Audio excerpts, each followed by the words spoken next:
Okay, let's talk. Are you a super busy stay-at-home mom who has trouble organizing her schedule, keeping things in flow, and just feels super scatterbrained, overwhelmed with the way the day goes, and you feel semi out of control? I mean, I guess we're all pretty busy. Stay-at-home moms, people underestimate what we actually do as stay-at-home moms when you're in control of the house and the kids and all the things. So that's a pretty simple answer right there. In this video today, I am going to teach you a couple tricks for time management that I personally use and have really helped me hone in on how to maximize the time in my day. Because let's face it, with the chaos that is kids, that comes with kids and organizing the household, keeping things straight, it's tricky if you do not have that time management system in place. I'll give you a few tips, like I said, of things that I'm using that work. And just make sure you stick around until the end, because I am going to share with you my favorite digital way to track lists, keep things organized that you can use. Like if you need a checklist, I do social posting, so I can organize my whole social posting schedule in there. But I'm going to share that with you at the end after I touch on 3 tips to help you out in the first place. So time management. What is it? Why do you need to do it? Most moms are in touch with this to some extent, unless you're a fly by the seat of your pants kind of person, but it's just being able to manage the windows of time throughout your day. And time blocking is great too, where you can lump things together into those voids of time where you're not driving the kids around or prepping them for school or prepping them for sports or making dinner. Those voids that you have, you can group a lot of things into a small amount of time to get them done.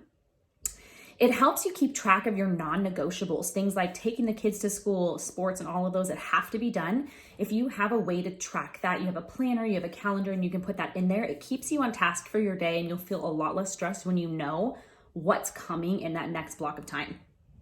And then this way, you can add in the things that you want to do or things that are going to play, like your basically second fiddle that aren't your priorities. But once you get that in order, you'll realize you have a lot more time to do the things that you need to do than you thought you did. So I want to talk about, I had my daughter, well, she's almost 2, but goodness gracious, she is super high needs. She's very independent. We're in this phase of me, I do. And she has never really been a great sleeper. So naps weren't always the greatest. Sleep at night is not the greatest. It took me a really long time. It took me about 1.5 years to really figure out how to assemble some type of a routine with, a child who doesn't really know any better. My son's pretty good. He goes to school. He has his routine. But I'm a very routine person. And I feel like a lot of moms that I know, they like to know what their day is going to look like. So like I said, it was completely different with my son. I did have a routine with him from a very young age, and it was fine. We stuck with it. But with her, it was super tricky. It was all over the place. I felt a wreck all the time. So I needed to figure something out, and we are finally at that point. So the first thing that I want to share, and I've been doing this for a very long time, is you need a planner of some type. I personally do a paper planner. I like to see all my hours and I like to write it all down. I think writing it down is really good to help it go into memory as well. But you can also use a calendar app or another kind of tracking app that will allow you to be on the go if you're out of the house a lot. I have mom friends who have 3 kids in all different sports every day of the week, and they're constantly gone. So something digital is maybe better for you, but if you're old school like me, you can find a simple planner on Amazon. I just ordered a new one. It should get here, in a couple days, and I'll be able to show what that looks like in some videos.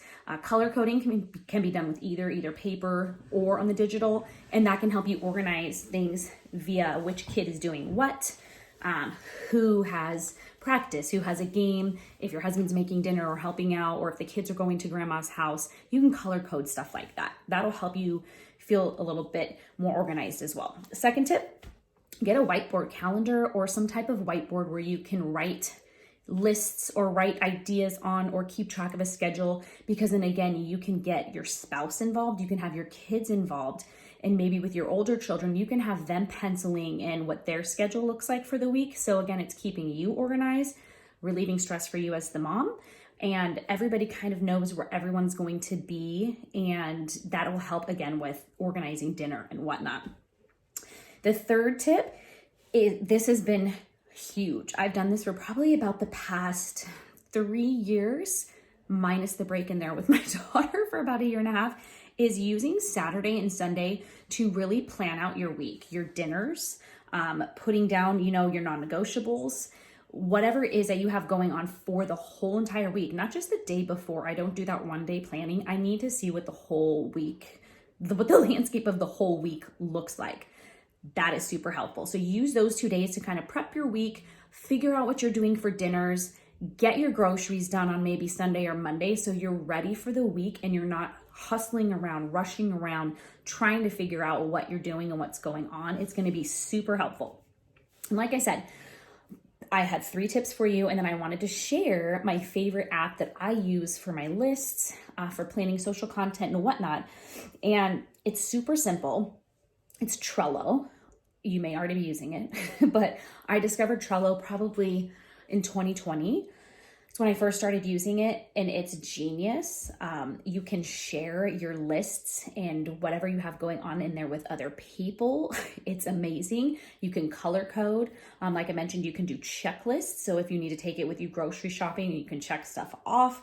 I love the Trello app. That is one that is super clutch, and hopefully you check it out and see what it's about. Now, what else I want to talk about is here on my channel, just briefly, I will show up like this. I have laundry in the background. I'm a stay-at-home mom, as you probably are too. So don't expect me to look all perfect, because I will never come at you like that. But that does not mean that I don't know my stuff. So come back to my channel, like and subscribe. I have some new videos coming out in the next couple of weeks. I'm just getting my channel up and running. I look forward to seeing you again. Please share in the comments if you enjoyed these tips, or if you have some of your own tips. I'd love to see them. And yeah, I look forward to seeing you soon. And thanks again for tuning in.